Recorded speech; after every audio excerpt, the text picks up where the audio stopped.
Welcome to Tamil Guru Academy YouTube channel. PGTRB exam 12/10/2025 நடக்க இருந்தது.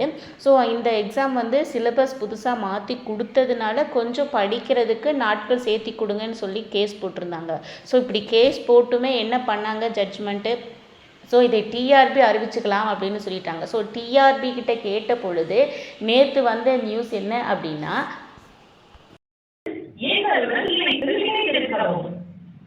எங்களின் மேலான கருத்துக்கள் மற்றும் வழிகாட்டுதல்கள் உங்களுக்கு உறுதியாக பயனளிக்கும் என நம்புகிறோம்.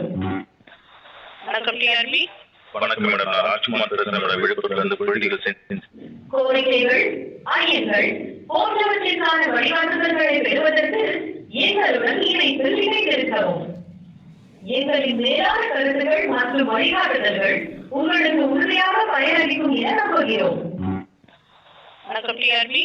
வணக்கம் மேடம். நான் ராஜ்குமார் பேசுறேன் மேடம். விழுப்புரத்திலிருந்து political science department madam. Madam, இந்த எக்ஸாம் டேட் தள்ளி வைக்கிறீங்களா இல்லையா மேடம்? அது கொஞ்சம் அப்படியெல்லாம் எந்த தகவலும் கிடையாது. நோட்டிபிகேஷன்ல விட்டபடி கண்டிப்பா அந்த தேதியில எக்ஸாம் நடக்கும். சரிங்களா? சரிங்க மேடம். சரிங்க மேடம். அதுதான் மேடம் எனக்கு டிஆர்பி போர்டு தான் அந்த முடிவை எடுக்கணும்னு ஹைகோர்ட்ல சொல்லியிருக்கு. டிஆர்பி போர்ட்ல சொன்னதுதான். சரிங்க மேடம். அந்த தேதியில அக்டோபர் 12ஆம் தேதி எக்ஸாம் வந்துடும். ஆல் டிக்கெட் ப்ராசஸ் போயிட்டு இருக்கு. கூடிய விரைவில் ஆல் டிக்கெட் விட்டுருவாங்க. Okay madam. நன்றி மேடம். நன்றி மேடம். நன்றி. இதை கேட்ட உடனே மாணவர்கள்கிட்ட படிக்கக்கூடிய ஸ்பீட் அப்படிங்கிறதும் சரி, படிக்கக்கூடிய நேரம் அப்படிங்கிறதும் சரி இன்னுமே ரொம்ப அதிகமாச்சு. ஆனால் இப்படி இருக்கிற பொழுது இன்றைக்கி காலையில் நியூஸ் பேப்பரில் என்ன வந்திருக்கு அப்படின்னா, முதுகலை ஆசிரியர் தேர்வை தள்ளி வைக்க ஆலோசனை. உயர்நீதிமன்ற அறிவுரையின்படி முதுகலை பட்டதாரி ஆசிரியர் தேர்வை தள்ளி வைப்பது குறித்து ஆசிரியர் தேர்வு வாரியம் தீவிரமாக ஆலோசனை செய்து வருகிறது. இது எல்லாமே எப்போ எக்ஸாம் ஸ்டார்ட் பண்ணாங்க, எத்தனை பேர்த்த எடுக்கிறாங்க, எப்போ அப்ளிகேஷன் போட்டாங்க அப்படிங்கிறது எல்லாமே சொல்ல வராங்க. இதெல்லாம் நம்மளுக்கு தெரிஞ்சது தான். இப்போ இந்த லாஸ்ட்டை பாருங்கள்.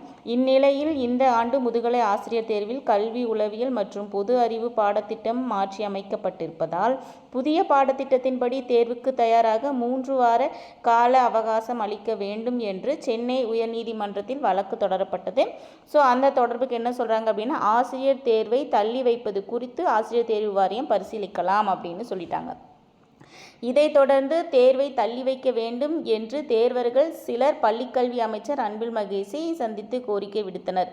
இந்த சூழலில் முதுகலை ஆசிரியர் தேர்வு தொடர்பான ஆலோசனை கூட்டம் ஆசிரியர் தேர்வு வாரியத்தின் தலைவர் எஸ் ஜெயந்தி தலைமையில் நேற்று முன்தினம், அதாவது திங்கட்கிழமை டிபிஐ வளாகத்தில் உள்ள ஆசிரியர் தேர்வு வாரிய கூட்டரங்கில் நடந்தது. அதில் தேர்வை திட்டமிட்டபடி நடத்தலாமா இல்லை தள்ளி வைக்கலாமா அப்படின்னு சொல்லி விவாதிச்சிருக்காங்க. அப்படி விவாதிக்கிற பொழுது பள்ளிக்கல்வி அமைச்சரும் தேர்வு தேதியை தள்ளி வைக்கலாம் என அறிவுறுத்தியுள்ளதாக தெரிகிறது. எனவே முதுகலை பட்டதாரி ஆசிரியர் தேர்வு தேதி தள்ளி வைக்கப்படலாம் அப்படின்னு எதிர்பார்க்கப்படுகிறது. இதுவுமே என்ன சொல்கிறது, எதிர்பார்க்கப்படுகிறது அப்படிங்கிற மாதிரி கொண்டு வந்து நிறுத்திட்டாங்க. இதையெல்லாம் கேட்டால் மாணவர்கள்கிட்ட முடியலடா விடுங்க நாங்கள் படிக்கிறோம் அப்படிங்கிற சொல்கிற அளவுக்கு இருக்குது. ஸோ எந்த ஒரு செய்தியும் கொஞ்சம் விரைவாக சொன்னாங்க அப்படின்னா மாணவர்களுக்கு திருப்புதலுக்கு இன்னும் நாட்களையும் நேரத்தையும் பயன்படுத்துவதற்கு அது எளிமையாக இருக்கும். எதை சொன்னாலும் கொஞ்சம் சீக்கிரமாக சொல்லுங்கள் அப்படிங்கிறது தான் பிஜிடிஆர்பிக்கு படிக்கக்கூடியவர்களுடைய வேண்டுகோளாக இருக்குது. நன்றி.